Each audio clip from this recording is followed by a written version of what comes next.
Alright. Greetings and hello. My name is Ezra. I'm here to cast the game for the IPL caster contest, which is going to be between BbongbbongPrime and Prime, as the names on the top are, but Beyond changed his name to Ghost King, so it'll be GhostKingPrime versus BbongbbongPrime in round 5 of the losers bracket at IPL 4. I was actually at IPL 4 live for this event. I did not get to see this game in particular, but I was also all running around all day. So we'll find out. But it's a very long match, so hopefully you can stick in here with me. I'm going to close that down, even though you already saw how long the time is. It's a fairly long match, obviously, and we'll see how it goes. So up in the right-hand corner here, we are going to have our Red Terran, who many people know as the Puppy Terran, because he's, I believe it was Zenix is who he used to be on, with BbongbbongPrime, otherwise known as, currently known as GhostKingPrime. And in the bottom right, we have our Blue Zerg player, who is been around for quite a while in the GSL. Don't think he's been in Code S too many times. He never really makes it too far. I know he did well in Code A, but BbongbbongPrime, which his name is kind of hard to say sometimes. So we're going to see how this all turns out. Looks pretty standard start off. We got the wall off going up for BbongbbongPrime. I'm going to keep saying Beyond just because I'm probably just going to end up reading the names, but it's Beyond up at the top or left, making a standard wall off. We'll see how what Boom Boom decides to go. I'm actually just going to close this overlay because it's going to drive me nuts and I'm going to say their names wrong all the time. So I'm just either going to call him Beyond or Ghost King, so that's who that is. And then Boom Boom is Boom Boom, so that's pretty easy. Again, this is one of the best of threes I did in round 5 of the open bracket.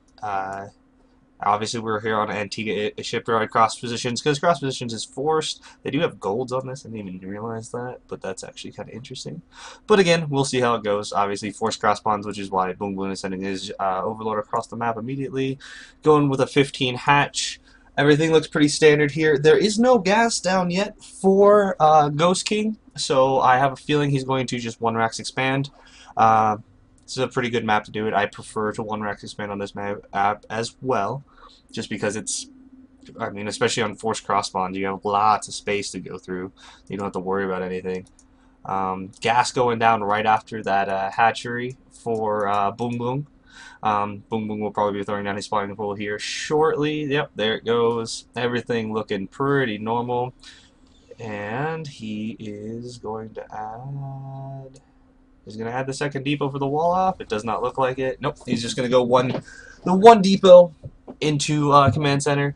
He'll add the second depot here shortly, obviously. But going in for his scout, he's not going to see anything too crazy. I mean, it's literally basic one rack expand to a hatch first build. The gas early, I think, is a little unique. I'm not used to seeing people get gas right away after that. They normally delay it for a little while. So we'll see. Wall going up for Beyond. Double gas follow-up to this, which looks like he's just going to one rack expand into Reactor Hellions and then probably go for a quick third. That's the norm, I guess you would say, for this map. That's what I prefer, even so more so than anything, just because it's so easy to take that third and hold it. Because, I mean, obviously you just force the choke right around here. 100 gas and then taken off for Boom Boom. Nothing too crazy going on here. Let's find out if we can actually do this. Beyond is honestly one of my... I mean, he was always great to watch in GSL because he was funny, and especially in the Team League because they bought him the Puppy, and that's why he's the Puppy Terran, and that's awesome, just because that's an awesome name to have. So, standard Reactor Hellions going on over there. Nothing too crazy here. 4 lings, ling speed. Is he going for an early thing? No, he's just scouting. Okay, I was like, what is over up on here? He's just scouting with that ling. He's actually making more. Did he only make 2 lings? Yeah, he did. So he's going up to 6 lings here. It seems a little different, but whatever. 6 lings instead of 4. I don't know why he needs the extra lings. I mean, we'll see if he pokes in here. He probably won't. He probably has a very good idea about what's actually going on. He sees the one gas. He actually is... Boom Boom is actually fairly in the dark. But, all in all, we'll see, I guess. Starport going down for Beyond. No third yet, no lair, no really nothing. Oh, that's a lot of lings. Holy crap, I didn't even see that. We're up to 30 lings. This is going to be a really big pressure move from Boong Boong. I had no idea that he's actually following up with a third too. And these Hellions are going to be like, what the F, that's a lot of lings. And the positioning though, oh, throws down the engineering. Oh, great move by Beyond there. Throwing down the engineering bay to help minimize that surface area, allowing for a lot of lings to get roasted there. I mean, he did lose the bunker, and he's probably going to be forced to lift his command center here in a shortly. But this ling pressure, I mean, it was meant to do some sort of pressure, which is what a lot of the metagame is now in TVZ, is to always be doing some sort of pressure. Because if you just let the Terran hit their timings, they're just going to crush you most of the time. But we'll see Cloaked Banshee follow-up coming from Ghost King or beyond. Ling's still trying to harass. There are 4 Hellions out, and he's not... Those 4 Hellions could literally just clean up these Zerglings really easily. He wants to, hold them as long as he can without losing them. But... good little amount of damage there. I mean, he didn't lose too many SCVs. Probably a couple, 3 SCVs. It's not too bad, but units lost. It is in favor of Boong Boong. Boong Boong took his third behind it. This is the new style that a lot of Zergs have been doing. At least it seems like they finally have, instead of just being the reactionary race, they're just doing... If I put some pressure on early, I can push you, make you do something, and I can safely take my own stuff behind it just because it's simpler to do that way. Evo Chamber is on the way. I was about to say that should be my next thing. Oh, those lings are all lined up. Ugh, that's bad for Boong Boong. He's trying to be active with his lings, but again, I think he got a little overzealous there. That was quite a bit overzealous, I would say. The Hellion production is continuing, though. That's interesting as well. I guess he's, a lot of lings. He might as well make a bunch of Hellions because a bunch of Hellions are pretty good. Cloaked Banshee, first one in already. I didn't even see that one out because I'm not that good as an observer, unfortunately. But doing some more damage here, killing all the lings. Going to take out a queen, maybe? Nope. Transfuse. 4 queens are going to be able to hold this off pretty well. That Banshee needs to get out. 6 kills. Not too good. I don't think he lost very many workers. Oh, wow. He actually did. Wow. I didn't even see that he had 11 workers over. That's impressive. So that actually makes it worthwhile. Much worthwhile because all those drones he killed, killing the economy of Boong Boong. Good follow-up. But the lot of Hellions I was a little bit iffy on, but now obviously it makes really a lot of sense to do that when someone's going such a heavy ling style because, well, Hellions are pretty good against Zerglings. And here comes more. Oh, he's not going to lift the wall. Trying to use his control to keep his Hellions alive as best as possible. Doing a really good job of it, actually. I was surprised he actually was able to do all of that. The lings up in the main, though, are getting quite a few bit of work done. And Boong Boong's Overlord is just barely out of range of that third command center. If he would have known about that, he would have forced the cancel on it, and then he would be... I think the attack would have gone a lot better for Boong Boong overall. But, again, let's check the drone count. It is 59 drones to 44 SCVs. Cleared up some creep tuners with the Banshee. I really like when people do this because it's so good. It's just so good to clear up creep. I mean, and plus, well, nothing really can attack that either. I mean, they will be forced to either have an Overseer, which he's not making, or force a Spore Coil to move out here. Which means it's not in the watching the mineral line, which is a little bit risky. Now the Overseer's coming out, so they'll be able to actually stop the Banshee denial of creep, I guess is what we'll call it. Boong Boong now sees the mining over there on the third base for Beyond. Pretty standard now. A bunch of extra additional racks is going down. Stim is almost completed. The Spire is halfway done as well, along with the Baneling Nest. +1 armor is done for Boong Boong. +1 melee is also on the way. Siege mode not done yet for our Terran player, but +1 bio is almost done. 1-1 is actually almost done for him. So he's going to actually be pretty even on upgrades.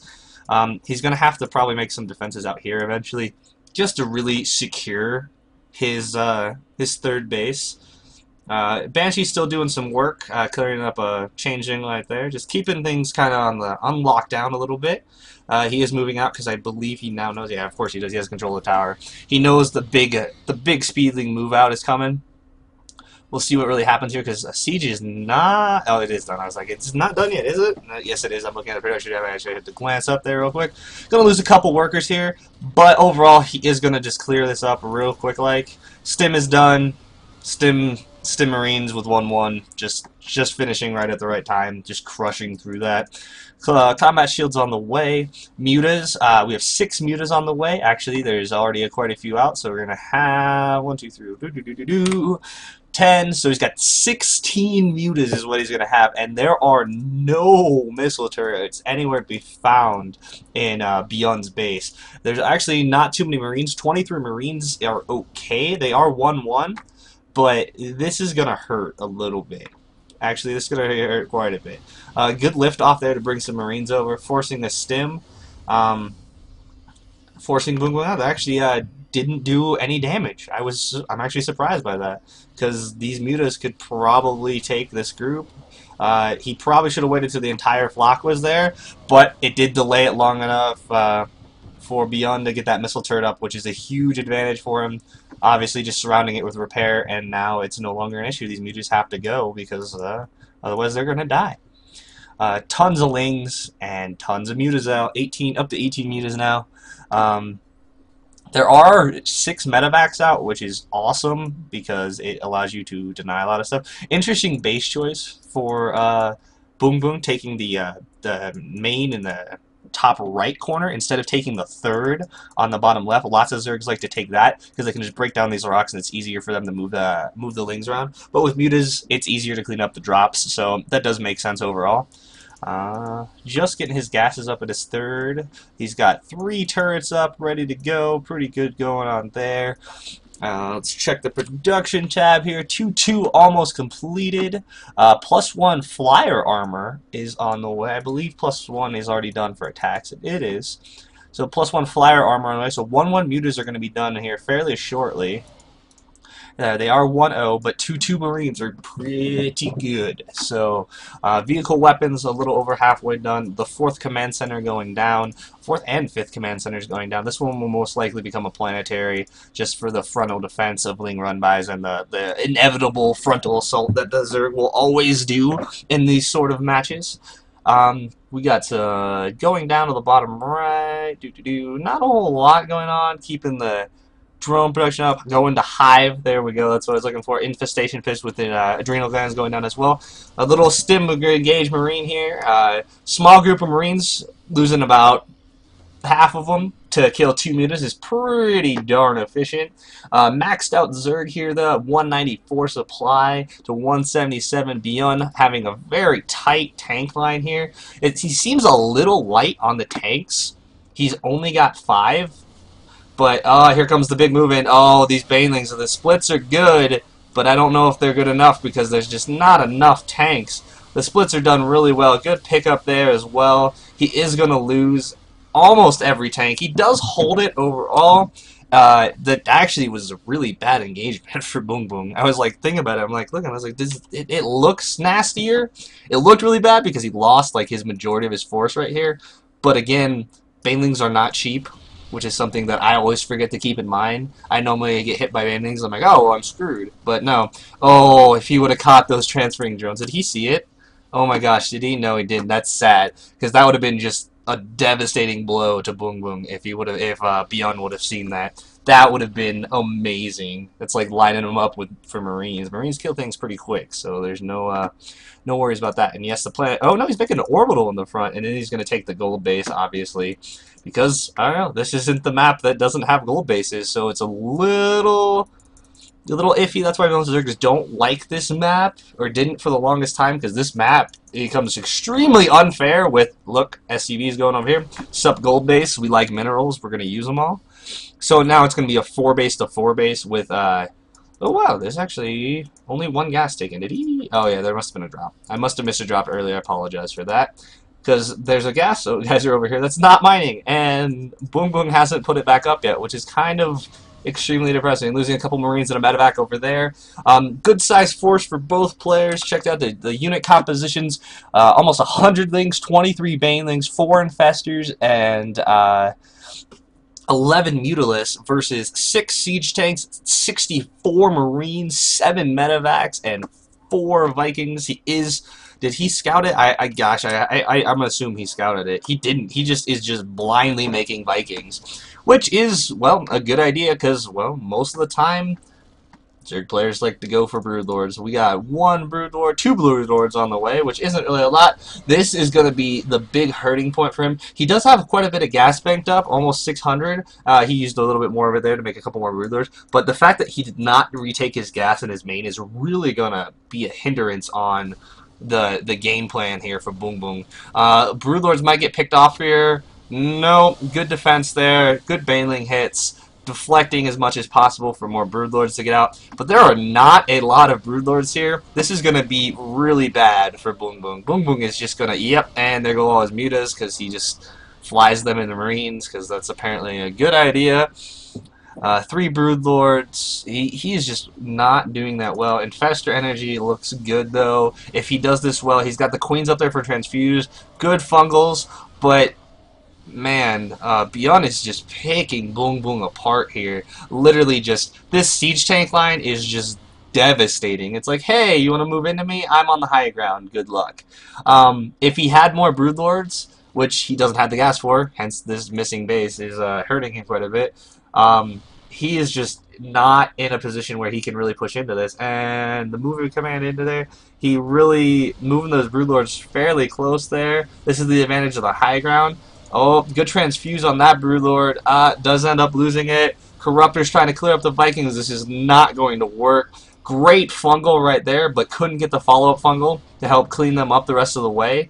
He's trying to fungal the Vikings. Only got 1. That was a big blunder. Did get a big group of Marines there, but he is running out of fungals quickly. He just does not have the gas he needs to stop this push by Beyond, especially with the gold base. Beyond is really going to just take this game, I can say. That's my prediction overall, just because, wow, that's just ridiculous. Sorry about that. My phone decided to get a text message in the middle of this. But it looks like that 1 Broodlord is almost dead. Gets a good fungal on it. The Vikings are now going to all fall down. But guess what? He has 3 starports, doesn't he? 1, 2, 3. Yep, 3 starports. 8 more Vikings come in. Go high. Say goodbye to everything that you have. Good luck with that. Making more and more Corruptors, which is nice and all, except for the fact that you can't make any more Broodlings. Or any Broodlords. Going for the surround. Good engagement here by Boong Boong. Wow, I'm actually impressed. He ended up clearing up almost the entirety of that armory. Not very many Marines left. There are tank line. His tank line extends deep, which is good. Not focus firing the Baneling there. Did finally get it. Luckily, he did not lose his last big group of Marines. Gonna lose that last Broodlord for Boong Boong. So he is now Broodlord-less. But again, it is 4 base to 4 base. Boong Boong has not taken a 5th base yet. Just got scanned there. The Ghost King is also taking a 5th base, but this gold base is just, hey, let's make Marines, is basically what's going on here. The 3-3's been done for a while. The Ultra's Cavern is now going down. 4 Vikings at a time. Siege tanks, Marines, everything. Good production over here by Beyond or Ghost King. Moving into this 4th base, just going to annihilate the majority of this. Just clearing things up like they don't exist. Finally getting countered by the Lings, but there are not enough Lings to handle this many Marines with medevacs. Here comes the Banelings. The Baneling, good splits. Wow, he actually took quite a few Banelings there. It was almost a 1-to-1 trade for Marine to Baneling. That was really well done by Ghost King there. Creep spread doing alright, but the big push out, he still held the center. He did get all his missile turrets cleaned up. He still has that gold base on lockdown. 3 Broodlords out. Did he end up finally retaking it? He did. Boong Boong finally did retake that gas in his main, but he is not using it, which is pretty bad. And great fungal right there, but I don't know if it's going to make the difference. It did alright. The Banelings came in there to help clean up those Marines, which was what he needed really badly because he only got the fungal off on the Vikings.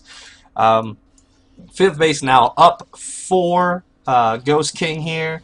I think he is going to try and move in. He is going to try and take out that top base again. big force moving up over there. I don't know why he sent all those there, and he could have picked off those lings. That's a lot of tanks now. This is the tank count I was looking for from Beyond earlier. He just has so many tanks. +3 is not on the way. I don't know why he did not start +3. And GG.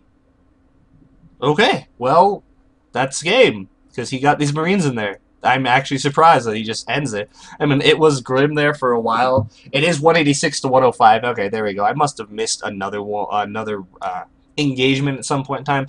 But Beyond just dominated, took the center of the map, and just said, hey, by the way, I win because I have map control and a superior army, and you never mind out of your second gas and your main. That is really, really depressing for Bong Bong, actually. That's almost like, I mean, this is round 5 of the losers bracket, so it was a very long and tedious journey for him to try and get to where he was. So fighting out through the winners bracket and then through the losers bracket, best of 3s all day. It was a very long event. It was a very exciting event, but as some people have said after the event, the split room factor of it all, for the qualifiers and the main stage, it makes the crowd look a little bit smaller. I was in the open bracket room more than I was in the main stage room. I can say that right now, just because there were just so many things going on. It was so easy. I mean, there was just so much stuff going on. It was just literally amazing to see some of those games, and hopefully IPL will pick up some casters, if not me, maybe somebody else, to do the open bracket qualifiers, and then eventually hopefully invite some people out for IPL 5 to get some more of those open bracket games, because as some other posts have said and various things, the open bracket games, there were some amazing open bracket games and runs that people just did not get to see streamed. My favorite was Illusion versus Oz Game 3, in which Vile Illusion went mech and dominated, utterly crushed Oz in Game 3. It was beautiful. I mean, it was just a great game. There were a couple other ones, like even Illusion's entire run was great. I watched him beat Young. I mean, it was just one of those things that, like, you know, we just had a crowd of people behind him the entire time. It was a great event. I recommend everybody else trying to go out there. If anybody else gets to see this besides the IGN people, thank you for allowing me to cast one of your replays. And hopefully I will see you guys at IPL 5, either as working with you guys, or I will be there as a spectator as well. Thanks again, guys. Enjoy.